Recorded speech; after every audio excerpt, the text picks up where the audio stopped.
तो हाँ न्यायमूर्ति जी, ये बात सच है कि साहस मनुष्य के कर्मों के द्वारा प्राप्त होता है और साहस आत्मिक बल का होना किसी भी मनुष्य के लिए हमेशा ज़रूरी है, क्योंकि हर क्षण हर पल उसे साहस का सामना एक दूसरे से करना होता है। और फिलहाल तो चोर चोर मौसेरा भाई, जब चोर के साथ में घूमेंगे, उनका खान पान, उनका रहन सहन को चेक करने के लिए चोरों के ग्रुप में शामिल होना पड़ेगा और हो करके फिर उनके कार्य को अवलोकन कर आगे लाना होगा। वही मैं ये 2-3 दिन और 4 दिन वही उन्हीं के वेशभूषा में घुमा और टहला और देखा, तो पता चला चोर चोर मौसेरा भाई।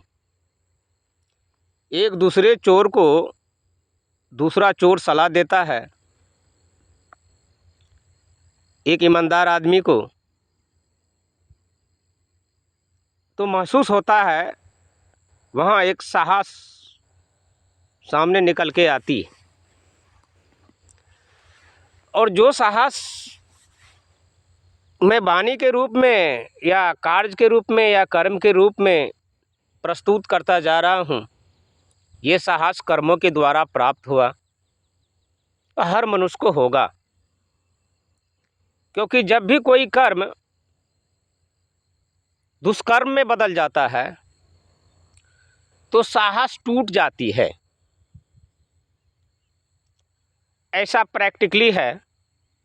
और साहस का बल तब मिलता है जब कर्म सच्चा हो, गुण सच्चा हो, वाणी सच्चा हो और दिव्य दृष्टि सच्चा हो, और एक दूसरे का मिलाने में, एक दूसरे को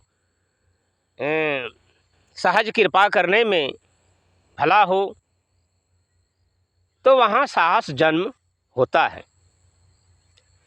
आपके एक शब्द से अनेकों शब्द में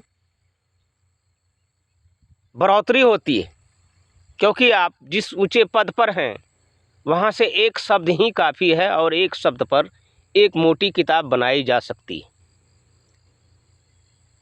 जहाँ साहस का भी एक अलग स्थान है। तो सबों में ये साहस नहीं आ सकता, वह आएगा तब जब आचरण सही हो, कर्म सही हो। मैं विद्वता के दृष्टिकोण से इन शब्दों को भी देखता हूँ और कार्यों को भी देखता हूँ। जो कार्य, थोड़ी सी कार्य थी, मैंने सिद्ध किया वो साहस के बदौलत, जो आगे सिद्ध होना है वो भी साहस की बदौलत, वाणी और कर्म की बदौलत। अगर सिर्फ वाणी हो, कर्म ना हो, तो फिर साहस घटित हो जाती है, साहस का बल छीन हो जाता है। इसलिए दोनों में संतुलन रखने हेतु साहस को कर्म से मेल खिलवाना अति आवश्यक है। इन्हीं चंद शब्दों के साथ मैं अपने मुख को विराम दूंगा। नेक्स्ट में मैं फिर आ रहा हूँ। जय भीम, जय भारत, जय रविदास, नमो बुद्ध।